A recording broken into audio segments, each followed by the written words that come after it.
Dear students, आप सभी को शुभेच्छा। वर्तमान घटना चक्र लेकर उपस्थित हूँ आज 1 मार्च से 10 मार्च 2021 के बीच का।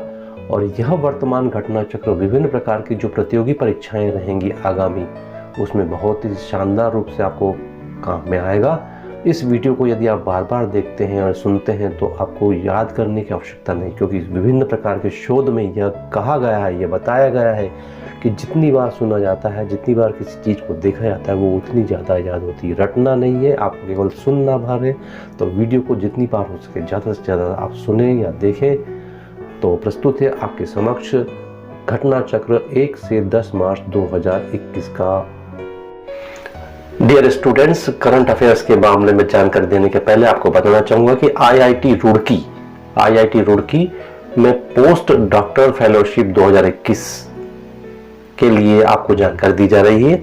आईआईटी रुड़की ने केमिस्ट्री जो होता है, केमिस्ट्री मीन्स रसायन, केमिस्ट्री में पोस्ट डॉक्टर फेलोशिप 2021 के लिए आवेदन आमंत्रित किए हैं।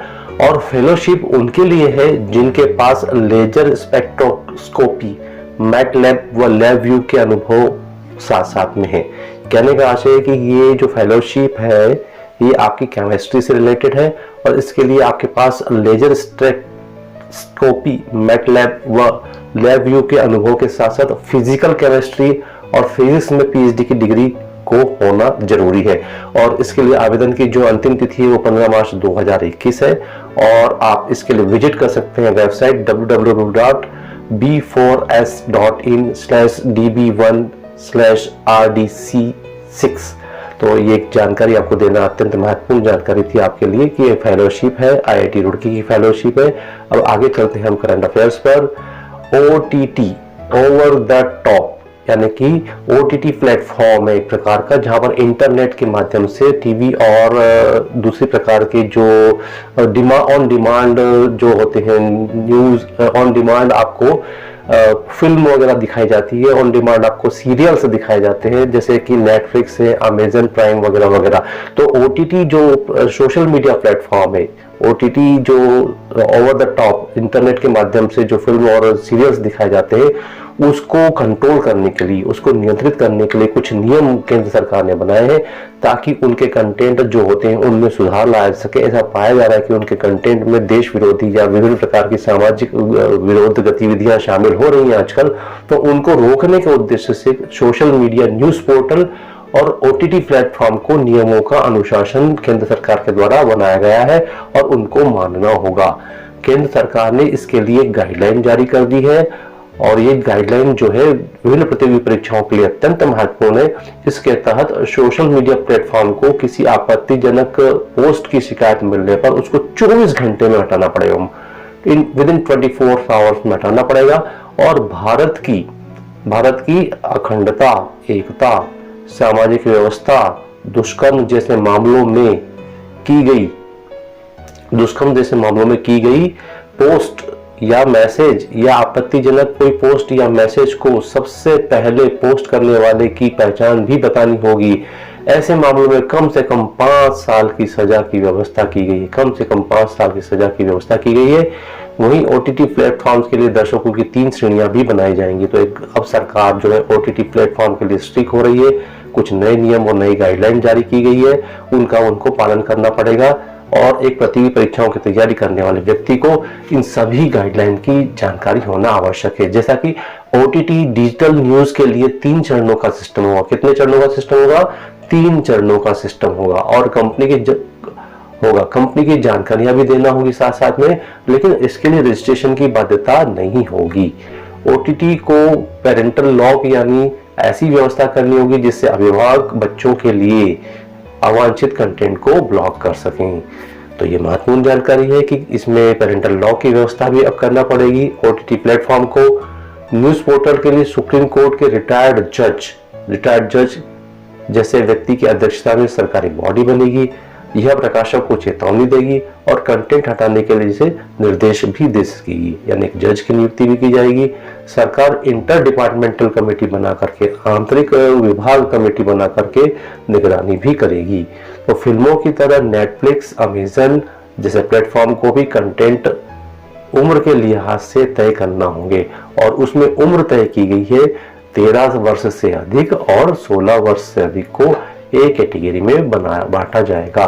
तो प्रश्न ये बनता है कि उसमें कितनी श्रेणियां बनाई गई हैं? 3 श्रेणियां बनाई गई हैं। तो पहली श्रेणी जो है एक कैटेगरी है, उसमें 13 और 16 वर्ष से अधिक की कैटेगरी को एक कैटेगरी में शामिल किया जाएगा। आगे बढ़ते हैं। सोशल मीडिया कंपनी को आपत्तिजनक शरारती रिपोर्ट सबसे पहले डालने वाले की जानकारी भी देना होगी अनिवार्य रूप से, और यह व्यवस्था भारत की अखंडता, एकता, सुरक्षा और दुष्कर्म के मामलों में लागू होगी। और शिकायत निपटारे के लिए तंत्र बनाना होगा, एक भारतीय अधिकारी की नियुक्ति करना होगी। साथ ही साथ इस अधिकारी को 24 घंटे में शिकायत दर्ज करने और 15 दिन में करना होगी। शिकायत जो है 24 घंटे में दर्ज करना होगी और उसके 15 दिन में इसको निपटारा करना पड़ेगा। यूजर के समान महिलाओं के सिलसिले में आपत्तिजनक तस्वीर जो है वो पोस्ट हुई है तो शिकायत 24 घंटे में हटानी पड़ेगी। तो यूजर जो है और जो महिलाओं जैसी यूजर्स हैं उनके सिलसिले में कोई आपत्तिजनक तस्वीर डाली गई है और कोई पोस्ट की गई है तो उसको 24 घंटे के अंतर्गत हटाना जरूरी होगा। कंपनी को यूजर को बताना होगा कि उसका कंटेंट क्यों हटाया जा रहा है, उसका पक्ष भी सुना जाएगा और प्लेटफॉर्म में यूजर रजिस्ट्रेशन का वॉलंटरी वेरिफिकेशन किया जाएगा। अब वेरिफिकेशन के नियमों को भी सख्त बना दिया गया है। बहुत आवश्यक था, कई दिनों से मांग की जा रही थी। ओटीटी प्लेटफॉर्म के लिए कुछ नियमों का निर्माण करने के लिए सरकार को सुप्रीम कोर्ट और हाई कोर्ट की तरफ से कुछ निर्देश प्राप्त हुए थे, उसी को मद्देनजर रखते हुए शासन के द्वारा यह व्यवस्था की गई है। आगे बढ़ते हैं, नेक्स्ट लेते हैं। खेल जगत से एक शानदार उपलब्धि है विनेश फोगाट की। विनेश फोगाट जो है टोक्यो ओलंपिक में भारत की मेडल उम्मीद को स्टारर है और टोक्यो ओलंपिक जो होने वाला है आगामी समय में उसमें हमारी जो महिला रेसलर है इनकी संभावना है। और इस विनेश फोगाट ने मातेओ पेलिकोन जो रैंकिंग सीरीज टूर्नामेंट में गोल्ड जीता है। यह उनका 2 डायना मेरी हेलेन विकेर को 4-0 से हराया। तो विनेश फोगाट ने किसको हराया है? डायना मेरी हेलेन विकेर को कितने पॉइंट से हराया है? 4-0 से हराया है और वे इस कैटेगरी में दुनिया की नंबर 1 रेसलर बन गई हैं। तो टोक्यो के ओलंपिक में इनसे भी गोल्ड मेडल की उम्मीद है और वर्तमान में विनेश फोगाट जो है दुनिया की नंबर हेलेन को 4-0 से हराया है। बहुत बहुत बधाई विनेश फोगाट को। सोना कितना सोना है। मध्य अफ्रीका के कांगो में एक पहाड़ से, नाम है कांगो, स्थान है मध्य अफ्रीका, देश है ये मध्य अफ्रीका में, और कांगो नामक स्थान पर एक पहाड़ में 60 से 90% हिस्से में सोना मौजूद होने का मामला सामने आया है। मार्च माह का घटनाक्रम है और राइटर्स के मुताबिक स्थानीय लोगों को जब इस पहाड़ की जानकारी मिली तो हजारों ग्रामीणों ने सोना निकालने के लिए खुदाई की और वीडियो को सोशल मीडिया पर जो है वायरल कर दिया। यह पहाड़ कांगो के कीव इलाके में है। कहां पर स्थित है? कांगो के कीव इलाके में। अधिकारियों के अनुसार भीड़ उमड़ने के बाद इसके खनन पर रोक लगा दी गई है। तो कांगो में 60 और 90% के बीच में सोना मिलने वाला पहाड़ पाया गया है मार्च माह में। हरियाणा की मनिका शोकंद को मिस ग्रांड इंडिया चुना गया है। मिस इंडिया जो प्रतिस्पर्धा हुई है उसमें 3 कैटेगरी है, miss India, miss grand India और मिस इंडिया रनर अप। तो हरियाणा की जो मनिका शोकंद है को मिस ग्रांड इंडिया चुना गया है और यूपी की मानिया ओम प्रकाश सिंह को मिस इंडिया रनर अप का खिताब मिला है। साथ ही साथ तेलंगाना की 23 वर्षीय कंप्यूटर इंजीनियर मानसा वाराणसी को 2020 का मिस इंडिया खिताब दिया गया है। तो कौन सी ऐसी जो महिला है जिसको मिस इंडिया का खिताब दिया गया है वह है मानसा वाराणसी 2020 को का मिस इंडिया का खिताब। अब आपको ले चलते हैं विश्व टेस्ट चैंपियनशिप। विश्व टेस्ट चैंपियनशिप में बहुत सारे रिकॉर्ड बने हैं, कई सारे रिकॉर्ड अश्विन और अक्षर पटेल जो हमारे स्पिन गेंदबाज हैं उन्होंने भी बनाए हैं। तो कौन कौन से रिकॉर्ड बने, भारतीय टीम की क्या पोजीशन है और क्या क्या स्थितियां आगे बनी है। भारत ने हालांकि इंग्लैंड को हरा करके श्रृंखला को जीता है और जो चौथा टेस्ट मैच में है उसमें अश्विन पटेल अश्विन और अक्षर पटेल की जोड़ी ने 39 साल बाद एक कारनामा किया है। दोनों ने मैच की दूसरी पारी में 5-5 विकेट ली हैं। इससे पहले 1981 में कपिल देव और मदन लाल ने इंग्लैंड के खिलाफ ही यह कारनामा किया था। तो कपिल देव और मदन लाल के कारनामे को फिर से किसने दोहराया है? अश्विन जो हमारे स्पिनर है और अक्षर पटेल जो हमारे स्पिनर है, उन्होंने दोनों मैच की दूसरी पारी में 5-5 विकेट लिए हैं, हासिल किए हैं। आईसीसी वर्ल्ड कप जो है उसकी जो टेस्ट सीरीज है, आईसीसी वर्ल्ड टेस्ट चैंपियनशिप में जो पहली बार हो रही है, इसमें भारत ने अब तक 17 में से 12 से ज्यादा मैच जीते हैं। बड़ा ही शानदार रिकॉर्ड रहा है भारतीय टीम का। यहाँ पर भारतीय टीम जो है फाइनल में पहुंच गई है और फाइनल होना अभी बाकी है। तो भारत ने 17 में से 12 मैच जीत करके रिकॉर्ड बना लिया है। हमारे कप्तान है जो क्रिकेट में हमारी भारतीय टीम के कप्तान है विराट कोहली, उन्होंने भारत में 10वीं सीरीज जीती है इंग्लैंड को हरा करके, और वे भारत में सबसे ज्यादा सीरीज जीतने वाले कप्तान बन गए हैं। और 9 जो धोनी है उन्होंने 9 सीरीज जीती है, लेकिन विराट कोहली उनसे आगे निकल गए हैं, उन्होंने 10 सीरीज जीतकर यह कारनामा बनाया है। फिर भारत जो है वह टेस्ट रैंकिंग में पहले स्थान पर पहुंच गया है। भारत टेस्ट रैंकिंग में पहले स्थान पर पहुंच गया है। 200 दाहिने हाथ और 200 बाएं हाथ के बल्लेबाजों के विकेट लेने वाले अश्विन पहले गेंदबाज बन गए हैं। बाएं हाथ के बैट्समैन लेफ्ट हैंडर बैट्समैन, दाएं हाथ के बैट्समैन राइट हैंडर बैट्समैन, दोनों के 200-200 विकेट लेने वाले वे हमारे जो स्पिनर अश्विन है वो पहले गेंदबाज बन गए हैं। साथ ही साथ 122 रैंकिंग पॉइंट के साथ भारत जो है टेस्ट रैंकिंग में टीम इंडिया जो है वो शीर्ष स्थान पर पहुंच गई है। टीम इंडिया को बहुत बहुत बधाई और शुभकामनाएं आगामी विश्व कप फाइनल के लिए। साथ ही साथ देखें दूसरा जो घटनाक्रम बनता है, दक्षिण अमेरिकी देश वेनेजुएला। आर्थिक घटनाक्रम है, यह बहुत महत्वपूर्ण घटनाक्रम है। दक्षिण अमेरिकी देश वेनेजुएला ने तंगी और भयंकर मुद्रास्फीति से निपटने के लिए 10 लाख बोलीवर का नया करेंसी नोट जारी किया है। तो वो कौन सा दक्षिण अमेरिकी देश है?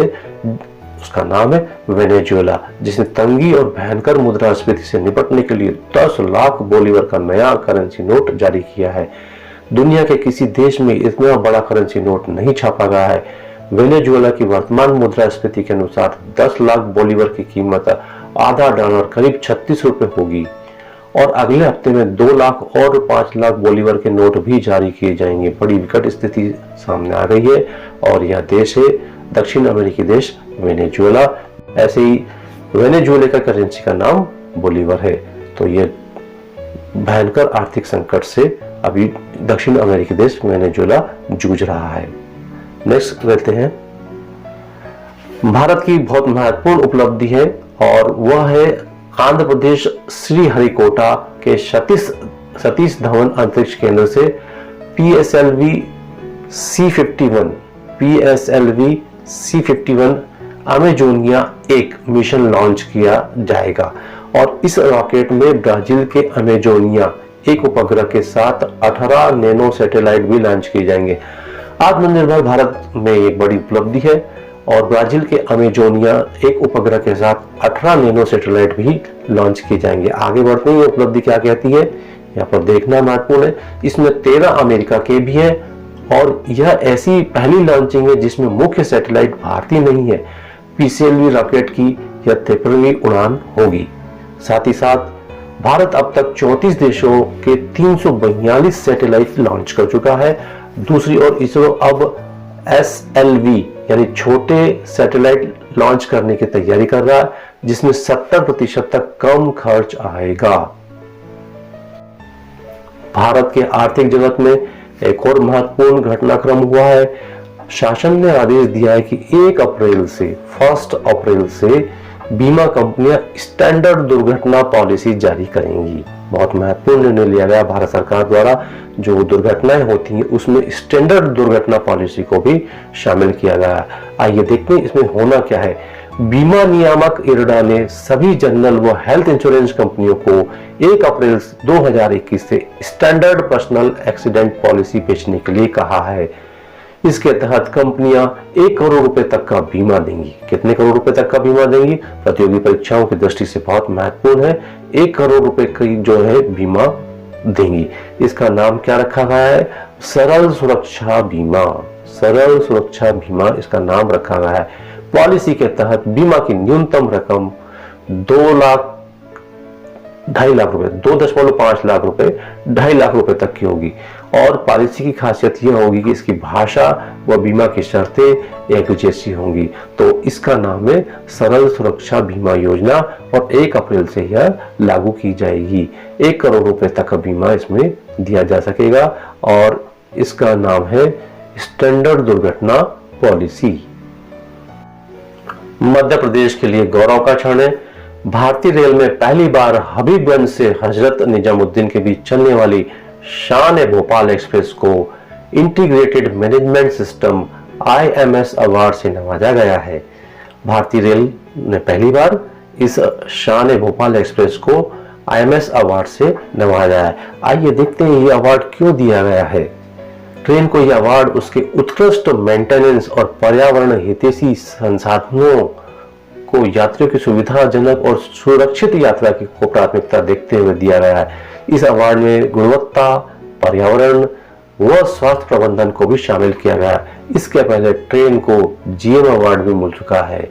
तो यह ट्रेन है और इसका नाम है शान-ए-भोपाल और हबीबगंज से हजरत निजामुद्दीन के बीच चलती है और इंटीग्रेटेड मैनेजमेंट अवार्ड इसको IMS अवार्ड से नवाजा गया है, जो कि पर्यावरण हितैषी संसाधनों और यात्रियों को सुविधाजनक और सुरक्षित यात्रा की प्राथमिकता को देखते हुए दिया गया है। अवार्ड में गुणवत्ता, पर्यावरण व स्वास्थ्य प्रबंधन को भी शामिल किया गया है। तो इतना ही वर्तमान घटना चक्र राजनीति, आर्थिक और विभिन्न क्षेत्रों में बनता है। आप सभी को आगामी प्रतियोगी परीक्षाओं की बहुत बहुत हार्दिक शुभकामनाएं देता हूं। अभी आपको पसंद आया तो लाइक, शेयर और सब्सक्राइब जरूर करें ताकि सभी लोगों का भला हो सके, सभी को रोजगार की प्राप्ति हो।